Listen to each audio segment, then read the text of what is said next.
So guys, pag-uusapan natin itong si Filipino-Australian Gilas National Team Guard Jordan Heading, kung saan ay maglalaro na si Jordan sa PBA. So yun yung inihintay natin, no?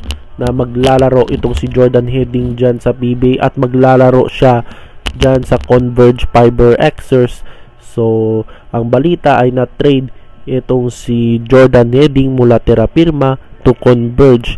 So ang kapalit nito ay si Aljon Melesio, si Kate Saldivar, at ang future first round pick ng PBA season 51. So si Jordan Heading ay maglalaro na sa PBA dyan sa Converge Fiber Xers at reunited ito ng kanyang head coach na si Charles Chu. Bakit?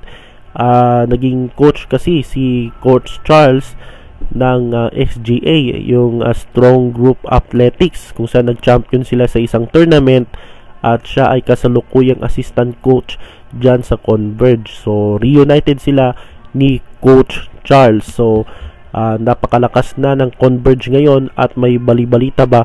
So ang tanong dyan ay nakuha na nila itong si Jordan Heading.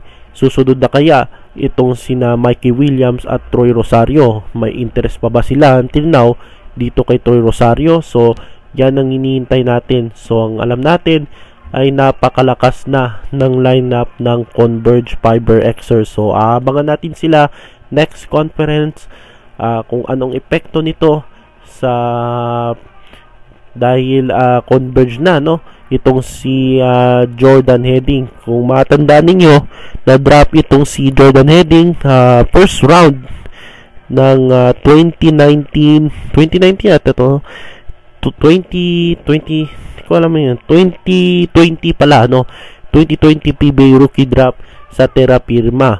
Pero hindi muna siya naglaro sa PBA, naglaro siya sa overseas. So naglaro siya sa Japan, no, dyan sa B-League.